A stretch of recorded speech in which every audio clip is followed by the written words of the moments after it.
మరొక election breaking మనం చూస్తున్నాం. కాసేపట్లో టీడీపీ పొలిట్ బ్యూరో సమావేశం జరగనుంది. ఇవాళ సాయంత్రం అభ్యర్థుల తొలి జాబితా విడుదల కానున్న నేపథ్యంలో అభ్యర్థుల ఎంపికపై మంత్రులు పొలిట్ బ్యూరో సభ్యులతో చంద్రబాబు చర్చించనున్నారు.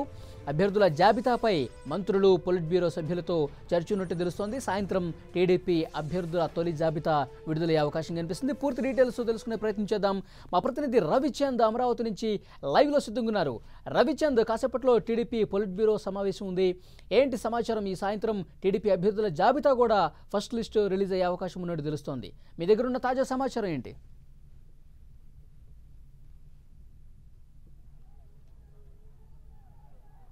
మరి కాసేపట్లో చంద్రబాబు నివాసంలో టీడీపీ పోలిట్ బ్యూరో సమావేశం జరగబోతుంది. ముఖ్యంగా గత కొంతకాలంగా టిక్కెట్ల ఎక్సర్సైజ్ అయితే టీడీపీలో జరిగింది. 15 రోజుల పాటు చంద్రబాబు నివాసం వద్ద 25 పార్లమెంటు స్థానాలకు సంబంధించి కూడా అందరు అభ్యర్థులు యాక్స్పిరెంట్తో అందరితో కూడా చర్చించారు. కూలసంగా చర్చించి ఒక నిర్ణయానికి వచ్చారు. ఎవరైతే ఏ నియోజకవర్గంలో అభ్యర్థి బాగుంటుంది అనేది ఒక లిస్ట్ అయితే రెడీ చేశారు. దాదాపు 120 మందితో అభ్యర్థుల మొదటి లిస్ట్ అయితే రెడీ అయింది. ఈ లిస్టుకి పోలిట్ బ్యూరో ఆమోదం తప్పనిసరి కావడంతో వారందరినీ ఇక్కడికి సమావేశం అవడానికి పిలిపించారు. దానితో పాటు మంత్రులు వచ్చారు, కొంతమంది జిల్లా అధ్యక్షులు కూడా వచ్చారు. మరి కాసేపట్లో వారు చంద్రబాబుతో భేటీ అయ్యారు.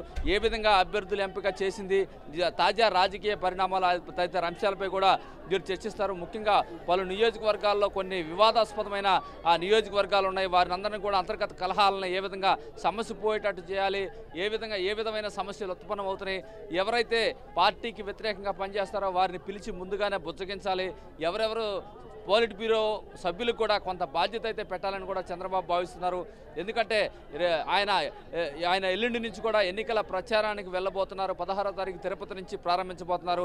ఈ నేపథ్యంలో ఇక్కడ ఒక హై లెవెల్ కమిటీని ఏర్పాటు చేస్తారు. పోలిట్ బ్యూరో సభ్యుల నాయకత్వంలో పార్టీకి సంబంధించి ఎక్కడైనా సమస్యలు వస్తే వాటిని పరిష్కరించే విధంగా కూడా ఈ కమిటీ పనిచేయనుంది. ఈ నేపథ్యంలో పార్టీ నేతలకు కూడా పార్టీలో కొంత సీనియర్లకి పోలిట్ బ్యూరో సభ్యులకి కొన్ని బాధ్యతలు అప్పగించాలనుకుంటారు. మరోవైపు పార్టీ లిస్టుకు సంబంధించి కూడా మరి కాసేపట్లో ఒక క్లారిటీ వచ్చే అవకాశం ఉంది. సాయంత్రం 7 గంటలకల్లా లిస్టు రెడీ చేస్తారని కూడా పార్టీ నేతలు చెప్తున్నారు. ఆయన ఈ రాత్రికి ఢిల్లీ వెళ్తున్నారు. రేపు ఢిల్లీలో బీజేపీ ఇతర పార్టీల నాయకులతో సమావేశం కూడా ఉంది. ఈ నేపథ్యంలో వెళ్లే ముందే ఫస్ట్ లిస్ట్ అయితే రెడీ చేసి వెళ్తారు పోలిట్ బ్యూరో. దానికి పోలిట్ బ్యూరో ఆమోదం కూడా తీసుకొని ఆ లిస్ట్ అయితే విడుదల చేస్తారని పార్టీ వర్గాలు చెప్తున్నాయి. రవిచంద్, ఈ ఫస్ట్ లిస్ట్ లో ఎన్ని అసెంబ్లీ స్థానాలు ప్రకటించే అవకాశం కనిపిస్తుంది? అలాగే పార్లమెంటు స్థానాలకు సంబంధించి ఎన్ని రిలీజ్ అయ్యే అవకాశం ఉంది? ఈ రోజు సాయంత్రం లిస్టు రెడీ అయితే కనుక ఫస్ట్ లిస్టు ఎన్ని ఉండే అవకాశం ఉంది?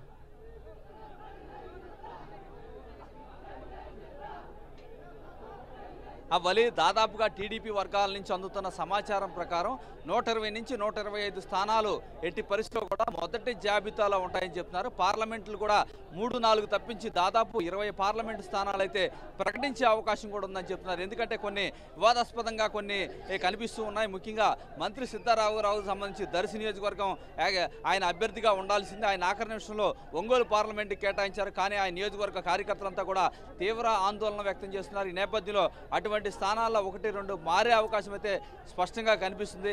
మారిన తర్వాత కూడా ఒక నిర్ణయం తీసుకోవాలి. అందుకని 4-5 పార్లమెంటు స్థానాలు ప్రస్తుతానికి మొదటి లిస్టులో కాకుండా తర్వాత ప్రకటించే అవకాశం ఉంది. ఎమ్మెల్యే స్థానాలు కూడా ముఖ్యంగా పార్టీలో ఉన్న సీనియర్లు కావచ్చు, ఇబ్బంది లేని ముఖ్యంగా ఎక్కువ పోటీ లేనివి పార్టీలో సిట్టింగ్ ఎమ్మెల్యేలుగా ఉన్న స్థానాల్లోనే ఎక్కువ 120 స్థానాలు ఉండే అవకాశం ఉంది. ఎందుకంటే సిట్టింగ్ ఎమ్మెల్యేలు ఎక్కువ మంది మారుస్తారని మొదటి నుంచి ప్రచారం జరిగినా కూడా ఇక్కడ పరిస్థితి అయితే దానికి భిన్నంగా ఉంది. ఎవరైతే రిటైర్ అవుతున్నారో వారి కుటుంబ సభ్యులకే సీట్లు దక్కించుకున్నారు సీనియర్లు. అదేవిధంగా చాలామంది సిట్టింగ్ ఎమ్మెల్యేలు కూడా వారినే కేటాయించడం జరిగింది. అతి కొద్ది మందిని మాత్రమే సిట్టింగ్ ఎమ్మెల్యేలని తప్పించే అవకాశం అయితే మనకి స్పష్టంగా కనిపిస్తుంది. Thank you Ravichand.